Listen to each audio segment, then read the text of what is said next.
Okay. Are we ready?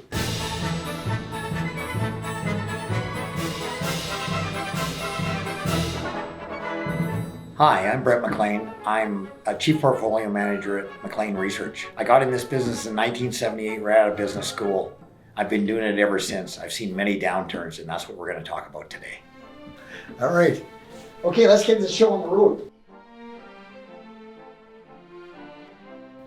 This is short. This is 6 weeks so far. Let's hope it doesn't roll into 4 years like we saw in 2000 to 2004. 40% downturn over 4 years. It was a bit of a tough one. And this is not a financial crisis like we saw in 2008 either, right? This is just caused by simple uncertainty around tariffs. And so if we can get through the tariffs and be reasonable about it, and get on with tax cuts and deregulation, the market will go back up again. The strategy is simple. We still have to be careful. At the beginning of the year, all analysts were anticipating about 14 or 15% earnings growth in the S&P 500 this year. We think instead of that, we could be half that. In fact, we could be flat year over year. So we're using trailing 12 months for our valuations right now because we think earnings growth is going to be tougher to come by. The Fed has said they're only going to lower interest rates a couple of times this year, and they said they're in no hurry to do that. So that's not going to help you. One thing we are doing is making sure that all of our companies meet our criteria of consistently visible, growing, recurring cash flow, trading at a reasonable price, and that are well financed. Most of our businesses have very little debt, so that we know if we get into trouble, we don't have to worry about our business going broke.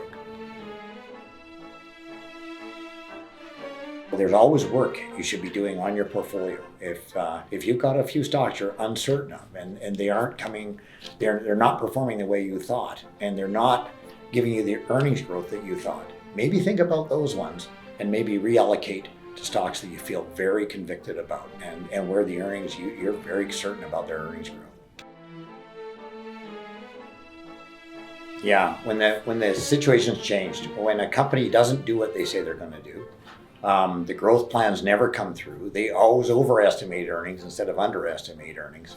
It tends to repeat quarter after quarter. At that point, you give it a couple of quarters and you move on. When consumer spending goes negative instead of positive, it's still positive right now.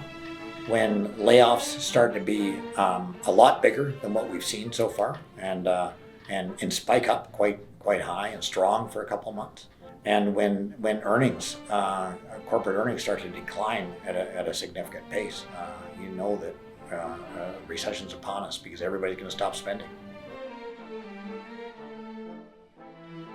When stocks stop going down on more bad news, and when investor sentiment is completely washed out, and when the government starts to add liquidity to the market because it's gone too far down. Those three things, usually you're in pretty good shape to make some money at that point. Right now, because of Trump's tariffs, the money seems to be moving short term. But if I'm looking long term, there is not a more competitive market in the world than the United States. And therefore, I'm going to get better earnings growth over the long term in the U.S. market than I am in any European market that I can think of. AI. When OpenAI introduced ChatGPT in November of 2022, 2 years and 4 months ago, just think what it could do then. It would answer goofy little questions. And it's gone from that to generating images and integrating it into your systems and all that sort of thing, to now open source reasoning. That reasoning can think for you instead of just being a simple aid to you. And that is going to increase productivity like we've never seen in our lifetimes, and should make those businesses that embrace it a whole lot more profitable.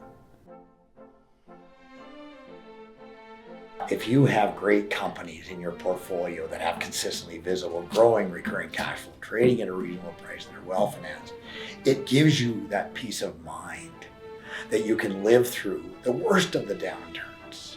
and come out and still make lots and lots of money going forward. So with that, thank you for your time today. Good luck with your investing, and just stay calm and carry on.